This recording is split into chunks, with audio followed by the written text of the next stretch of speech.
India आप तक समाचार, कड़वा लेकिन सच।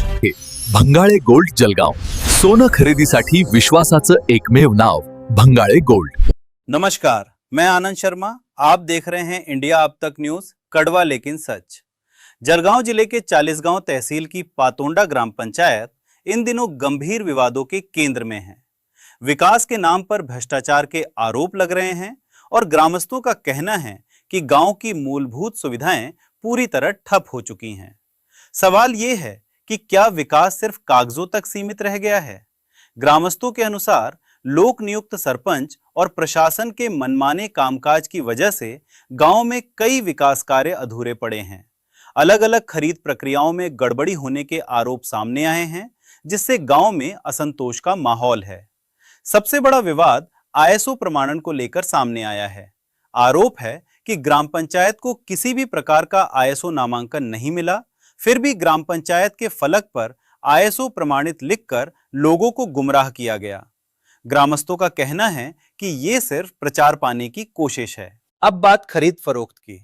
गांव में स्वच्छता और पीने के पानी के लिए इस्तेमाल होने वाली टीसीएल पाउडर की खरीद में अनियमितता के आरोप लगाए जा रहे हैं। जब इस मामले में ग्राम पंचायत के कारकुन दिलीप पाटिल से सवाल किया गया तो उनका कहना था कि यह पूरा काम संबंधित ग्राम सेवक देखते हैं और इसमें उनका कोई हस्तक्षेप नहीं है। मित्रांनो नमस्कार, मी संदीप पाटील, तुम्ही पाहतात इंडिया अब तक समाचार। आज आपण चाळीसगाव तालुक्यातील पाटोंदा या ठिकाणी ग्रामपंचायतला भेट दिलेली आहे। या ठिकाणचे बरेच ग्रामस्थांच्या समस्या आहेत, ग्रामपंचायती अडचणी आहेत। टीसीएल पावडर संदर्भात असतील किंवा सीएफएल लाईट संदर्भात असतील, काही गावाच्या विकास कामांसंदर्भात असतील, त्यांची तक्रारी आज आपण जाणून घेणार आहोत। या ठिकाणी ग्रामस्थ उपलब्ध आहेत, त्यांच्याकडून आपण अधिक माहिती घेऊन टाकू। सर नमस्कार, इंडिया तक मध्ये तुमचं स्वागत आहे। बघा, गावात काय अडचणी आहेत? आम्ही गावात तपास केला की ग्रामपंचायतमध्ये सीएफएल बल्ब असतील, या संदर्भात आम्हाला तक्रारी प्राप्त झाल्या होत्या। नेमकं या संदर्भात तुम्ही काय सांगू? सर, तुम्ही जी तक्रार घेतली असेल तर 100% तुमच्याकडे जी तक्रार दिली असेल तर 100% क्युटी आणि शोधून येऊ शकत नाही। आम्ही याच्या पहिले पण या ग्रामपंचायतीला खूप अर्ज दिलेले आहेत। डिश पावडर विषय, लाईटांविषय, सीसी कॅमेरे, यांचं बिल वगैरे दाखवा, काय करा ते दाखवता। ग्रामपंचायतीमध्ये मासिक मिटिंग असते, आम्ही देतो, पाहतो, करतो। गुडागुडीची उत्तर असतात पण देणार म्हणतात, आम्ही त्या पद्धतीने राहतो। ग्रामस्थाला आणि ग्रामसेवकाला कंटिन्यू बोलत राहतो। त्यांच्याकडे आम्ही गोष्या पण घेतलेल्या आहेत, रिसिव्ह केलेली आहे। मासिक मीटिंग मध्ये सुद्धा आम्ही विषय घेतो की हे झालेले ग्रामसभा झाले मागे, त्यावेळेस पण सांगितलं लोकांची जी समस्या आहे तुम्ही लोकांना उपलब्ध करता, ग्रामसभा तुम्ही का देत नाही? ते उडाउडीची उत्तर असतात, त्याच्यामुळे ग्रामसभा ही बरखास्त होते। तर मग प्रोसिडिंग लिहिलं जातं की एवढे लोक आले, केले गेले, याचं आम्हाला पण झालेलं आहे। बरं, त्याच्यानंतर मग आम्ही पण आता मागं स्वतः व्यक्तिगत आम्ही पण अर्ज दिलेले आहेत। संदीप बाबांनी अर्ज दिले, उपोषणाला बसलेले, गावाच्या समस्या सांगून खूप काही प्रयत्न केलेले आम्ही, पण त्याचे प्रत्युत्तर ते लोक देत नाही। उडावडीचे उत्तर तर आम्ही कर्मचारी आहे, आम्ही काय करणार? त्यांना विचारलं ते धमकी देतात, आम्ही कामं बंद करून टाकू, तुम्ही आले तर आम्ही हे करून टाकू, आमचं रिझाईन घेऊन टाका। आम्ही कोणी विचारणार त्यांना? आमच्या उडावडी तुमच्या क्षेत्र बंद करून टाकू, तुम्ही जर आले तुमच्यावर ॲड्रेस घेऊन टाकू, तुम्ही जर व्हिडिओ घेतला तर तुमच्यावर हे करून टाकू। गावामध्ये असा एक विषय चर्चेला होता की गावात टीसीएल पावडरचे पाण्यात टाकायचं, ते टीसीएल पावडरची किंमत आज 775 पण अधिक किमतीने खरेदी करून आणतात। नेमकं या संदर्भात तुमचं काय म्हणणं? हे पण सर आम्ही ग्रामपंचायत मध्ये विचारणा केला असता, आम्ही पण विचारतो, बिलं माहिती बिलं आम्हाला देत नाही।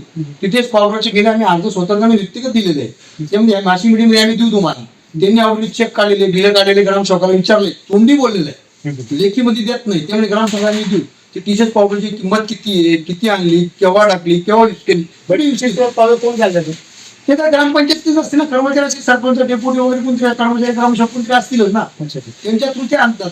पण ती किंमत ती काय आहे आता हे चालेल घेऊन चालेल ग्राम, आता टीटीस पावडर ठीक आहे, ती व्हिडिओ घेऊ शकतात, ती पावडरचं ती पावडर ती ती व्हिडिओ घेऊन झाले, ती पावडर जाते बाहेर। तीच पावडर आता ग्रामपंचायत घेऊन जाऊ राहिली बाहेर, पाहतो मी टीटीस पावडर ती आहे, ती पावडरचं काय विषय हा पावडरचा विषय त्यांना रेट माहित आहे, आम्हाला माहित पडलं की असं असं इथं बिलिंगचं होतं, मध्ये कन्फर्म केलं तर उद्या मीटिंग मध्ये जे ठरवणार आहे असं आम्हाला पण कळालंय। उद्या त्यांची मासिक मीटिंग ठेवलेली, मासिक मीटिंग आम्हाला कळ आम्ही ग्रामसेवकाला त्यांना विचारलं की आतापर्यंत टीशर्ट पावडर जेवढी वापरली, किती वापरली, किती कुठून आणली, किती पैसे दिले आणि किती चेक दिले आम्ही त्यांना विचारतोय. बरोबर. आम्हाला उडाउडीची त्याच्याकरता आम्ही उद्या मासिक मीटिंग मध्ये ग्रामस्थ वगैरे आणि माहिती डिटेल देत नाही. उडाउडी 8 दिवसात देतो, 15 दिवसात देतो. देताना देत नाही. गावातील ज्या विकास जे समस्या आहेत त्याबद्दल तुमचा काय विचार? गावाचा विकास हा आता गाव बिनोड झालेले पूर्ण गाव एकदम असं वाटत होते की गावाचा विकास विकास काम चालू आहे, पण जे पाहिजे तसं मनासारखं होत नाहीये. आमच्याकडे 4 नंबर 5 नंबर वाटेल शौचालय पाहतो तुम्ही आजच्या डेटला किती किमतीचं आहे काय. तिथं बॅरिकेड बोर्ड सुद्धा लावलेली, तिथं पाणी टाकी बनवली, तिथं बोर्ड लावलेली नाही की एवढे पैसे एवढे खर्च. इथं काय गावात दुर्गंधी तिथली कंडिशन अशी आहे ना, तर तिथं लोक राहूशी मान मेलेला वगैरे पाणी वगैरे फिरतात यांच्याच घरात. स्टोनची बिमारी झाली पाण्यामुळे. 6 नंबर जो वार्ड आहे त्यात जी टाकी मोठी टाकी आहे ती त्यात पाणी भरायचं नाही सांगता, पण पाणी भरताय पण पावडरच टाकत नाही. ती स्टोन पुऱ्या 3 वार्डांना येतो, 2 नंबर 3 नंबर आणि 5 नंबर आणि 6 नंबर. सर्वांना स्किन रोडचे बरेच आजार आहे. प्रत्येक माणसाला विचारून बघा. मी बऱ्याच वेळेस बोललो सस्पेंड करणार होते ते जो पाणी पुरवठा आला आहे, पण ते वाचला आधी जाऊ द्या. ग्रामसेवकांनी माझे पाय धरले होते जेव्हा मी उपोषण केलं होतं. जाऊ द्या बाबा एवढी दिवस माफ करा, त्याच्या पुढे होणार नाही. पण ते जो धंदा आहे त्याचा चालूच राहत होतो, किती बोलून काही उपयोग नाही. आता ती 2 नंबर मध्ये एक ग्रामपंचायत सदस्य आमचा सुरेश ताना पाटील म्हणून, त्याच्याजवळ सर्व डॉक्युमेंट 1.5 लाखाचे काम केले. त्यांनी काम 2 नंबर मध्ये होते 8 लाखाचे, पण त्यांनी 1.5 लाखाचे काम 5 नंबर मध्ये केले आणि 8 लाख रुपये. हो, आणि 8 लाख रुपयाचं बिल काढले. हो, डॉक्युमेंट तुम्हाला मी ते देणारच आता. तुम्ही आपले ग्रामसेवकांना विचारलं का की 3 लाखाचं काम झालं, 8 लाखाचं बिल कसं आहे? मग ते गुणवणीचं उत्तर देतात, ते आम्ही देऊ नंतर देऊ, तुम्हाला जेव्हा लागेल तेव्हा देऊ. तो मागच्या वेळी ग्रामसभा तेव्हा विचारलेलं त्यांना, जत्रेच्या बाबतीत विचारला, सगळ्या गोष्टी विचारला. ते म्हणे नंतर काय विचार नंतर पाहू, 8 दिवसांनी ते उत्तर आम्ही तुम्हाला कंप्लीट करून देतो सर्व कागदपत्री. देत नाही ते आम्हाला गुणवणीचे उत्तर देतात. मी माझी सरपंच आहे संजू बाबा पाटील म्हणून, उपोषण केलं की 2 वेळ, पण उपोषण चांगलं केलं माझं. हा, त्या वाटत आजही तो चौकशी केली तर आजही पर्यंत सापडतात ते लोक. 1.5 इंचावर काँक्रीट टाकली मातीवर त्यांनी. त्याचं 6 इंचाचं टिकणीचे लोकल काम लोकल काम केलं. हो, तेव्हा मला दाबलं जाऊ दे बा, आपण सोडून गेलं राजकारण सोडून गेलं. पण आता पुन्हा परत कसं वाटतं इतका भ्रष्टाचार लोक आता जास्त भ्रष्टाचार व्हायला. हो मित्रांनो, तुम्ही ऐकलं असेल बंधू महाजन साहेब असतील किंवा संजू बाबा पाटील असतील, यांनी या गावाची करुण कहाणी आपल्याला सांगितली. ग्रामसेवकेतील उद्या मासिक सभा आहे, ते मासिक सभेमध्ये ग्रामसेवकांना प्रश्न विचारतीलच. आता नेमकं पुढे काय होतं आम्ही नक्की याचा पाठपुरावा करू. चाळीसगाववरून संदीप पाटील, इंडिया अब तक समाचार. भ्रष्टाचार के आरोपों में कई अहम मुद्दे शामिल हैं। गांव के स्ट्रीट लाइट और सीएफएल खरीद के बिलों में कथित तौर पर बड़ी तफावत बताई जा रही है। पीने के पानी को शुद्ध करने वाली पाउडर की खरीद के बिलों में भी संदेहास्पद आंकड़े सामने आने की बात कही जा रही है। वहीं गांव के अंदरूनी रास्तों और नालियों की हालत बेहद खराब बताई जा रही है, जिससे साफ सफाई व्यवस्था पर भी सवाल उठ रहे हैं। जब हमारे प्रतिनिधियों ने इन आरोपों पर सरपंच काशीनाथ शिरसाट से बात करने की कोशिश की तो उन्होंने कहा कि वह बाहर गांव में हैं और बाद में बात करेंगे। कैमरे के सामने आने से बचने की इस कोशिश ने ग्रामस्थों के शक को और मजबूत कर दिया है। गांव के लोगों का कहना है कि वे बार बार ग्राम पंचायत से हिसाब मांग रहे हैं, लेकिन पारदर्शिता नहीं दिखाई जा रही।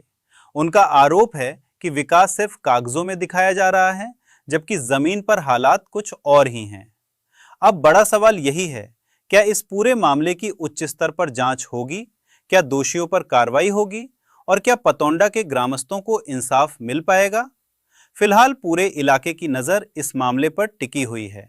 अगर आप भी ऐसे ही जमीनी मुद्दों की सच्ची और बेबाक खबरें देखना चाहते हैं तो हमारे चैनल को लाइक करें, शेयर करें और सब्सक्राइब जरूर करें। मैं आनंद शर्मा, इंडिया अब तक न्यूज, कड़वा लेकिन सच। विश्वास सदियों का, विरासत अपनों की, हर पीढ़ी जिसे पहचाने वो चमक रतनलाल सिवाफना ज्वेलर्स की। इंडिया अब तक समाचार, कड़वा लेकिन सच।